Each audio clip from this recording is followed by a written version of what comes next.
Well, hi everyone, it's Markus and welcome to more Zooming in the Jungle Room. I am really thrilled today because I'm going over to Sweden for the very first time where I am talking to Hammerfall. I am, of course, speaking to Fredik Larsson. Fredrik, how are you? Oh, good. It's gonna be. I'm really excited to get down to Australia. So it's just a couple of days left. So it's really good. It's for the first time. You We were there in 2014, but 10, 11 years ago. So it okay? doesn't really count. It doesn't count at all. And anything before COVID doesn't even matter anymore. It's after COVID. Um, Yeah. what are you looking forward to most of all getting back to Australia after this longer break?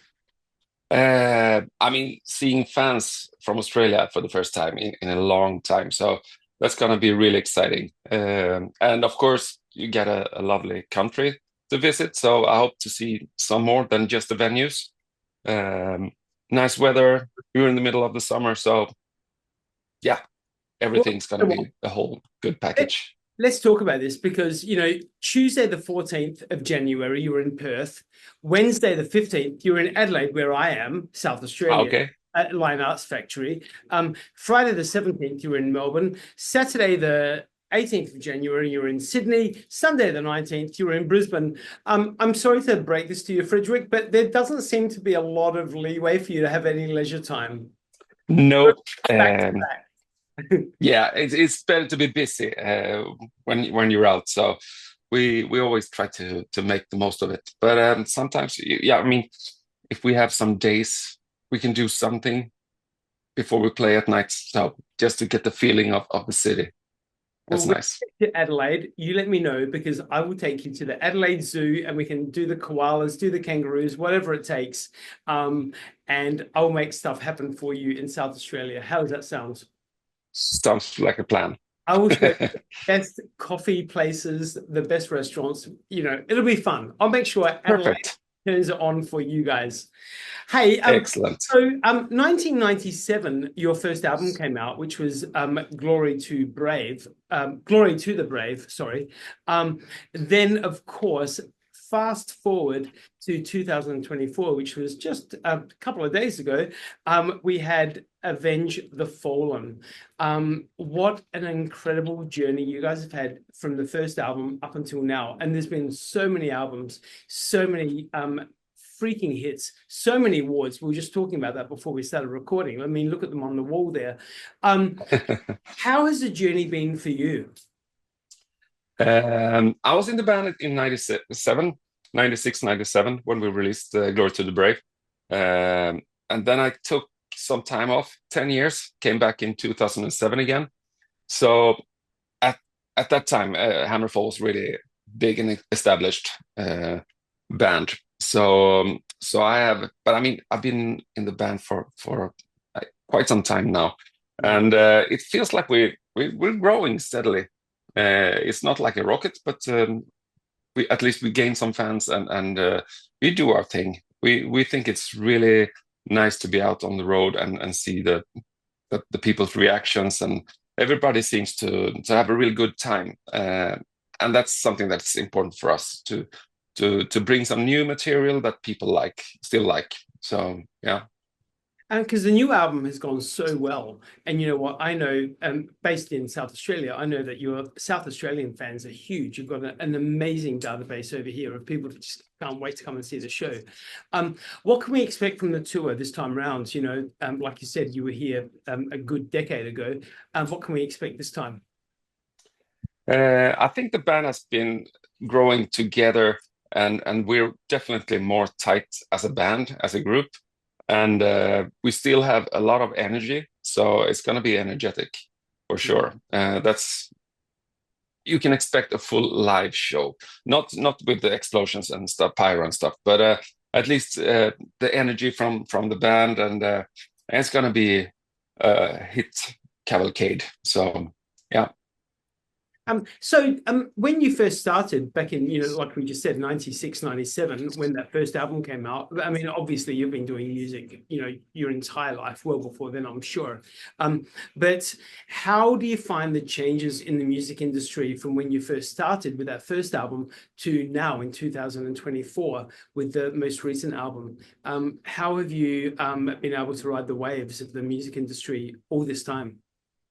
I mean, since we started, the first album was a really big hit for Nuclear Blast. So they always believed in us and backed us up. So we always had good deals with records, and we've been able to do our thing the way we want it. So we don't have to listen that much to someone else who tells us what to do. So we always gone our own way, and that's how we proceed. I mean, this really hard for new bands because they need to have a hit from the beginning, otherwise that doesn't count, and they have to rely on like YouTube to get lots of fans and stuff. So, but we never been big on that areas. So we have our fan base and like more word from mouth to mouth to get people to our shows, and yeah, that's how we do. Yeah. Hey, and it worked for us. Yeah, it 100% has worked for you. I mean, that's absolutely obvious. So Fredik Larsson, let's go back to when you were younger.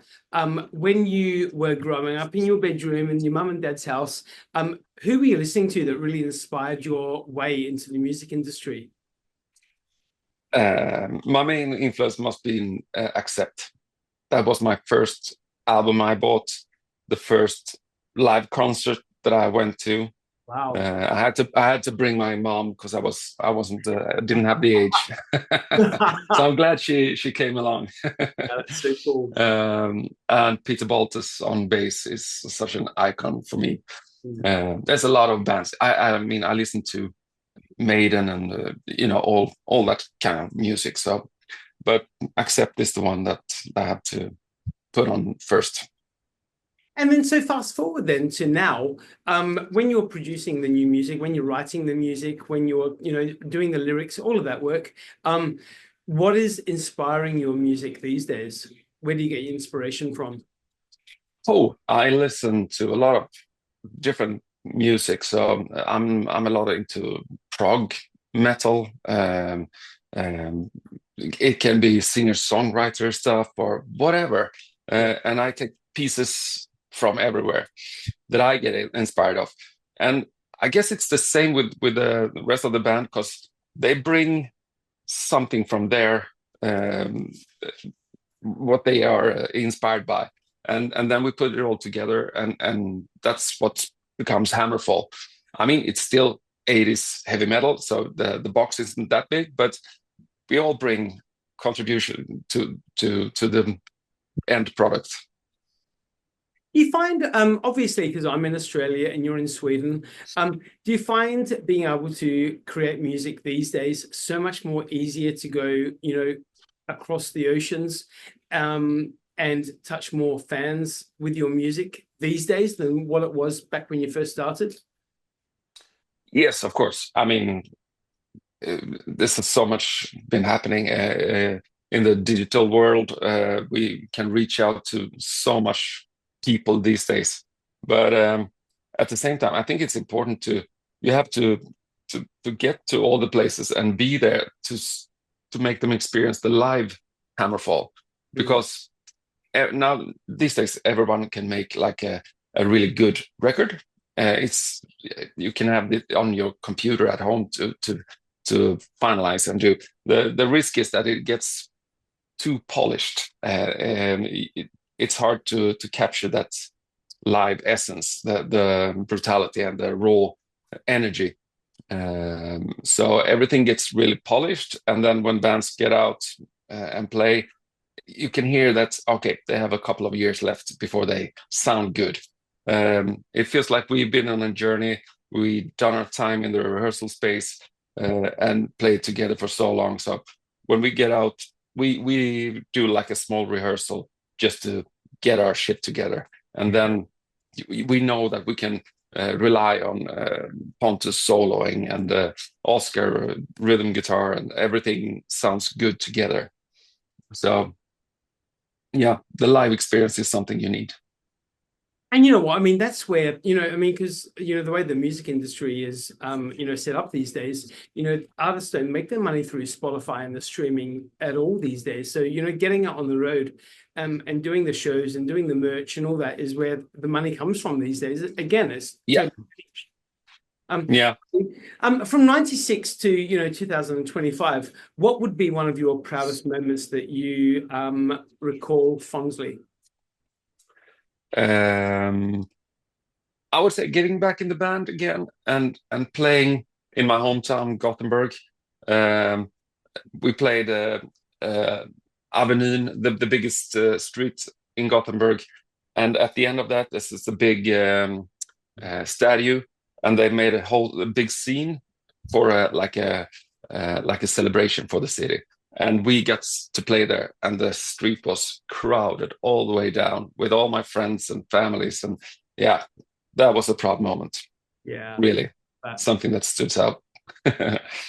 And I've got to ask you, Fredrik, obviously, because it was only a couple of days ago, what did you do for the 2024 New Year's Eve?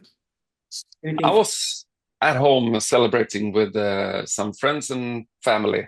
Actually, some neighbors just living around here. So we had a really big New Year's Eve dinner, and we walked from house to house and had a really nice time.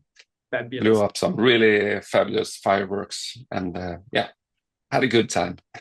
Well, you conserve your energy for Australia, right? It's only a couple of weeks away. Warning. Yeah.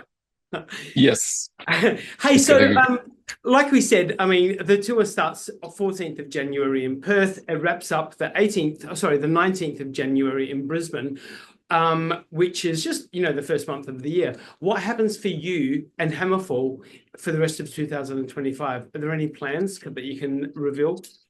Yes, straight after this, we're gonna go the 70,000 tons of metal cruise in Miami to Jamaica, I guess, and then we have a lot of festivals going on. No, not so many released yet, but there's a couple. We're gonna do Masters of Rock. There's a couple of more, but there's some shows in the pipeline for sure. I like it. And you know what? My very last question, Fredik Larsson, is why do you love doing what you do? Why do you love the music industry? We've been talking about this, and there's a lot of struggle in between, a lot of travels, a lot of waiting, things that people don't really recognize, but those are exhausting, those things. But the second you get on stage, that's when everything pays off. It's so rewarding to stand on stage, get the people's reactions, and see them in their face, and the joy. It's amazing. Once they can sing together with like riffs and stuff, and they don't even need lyrics. So it's amazing. I love it. Well, Fredik Larsson of Hammerfall, I am so excited to meet you when you get to Adelaide. Like I said, on Wednesday, the 15th of January at the Lion Arts Factory. And I will make sure I give you a list beforehand of all the good cafes, the bars, the restaurants, the zoos, Perfect. and the botanic gardens to catch up on before you have to do sound check and all that rah work. But hey, what an absolute pleasure. I wish you the most amazing 2025, and I cannot wait to catch up with you when you get to Adelaide. Same to you. Thank you very much. I'm looking forward to it. Thank you, my friend. It's going to be awesome.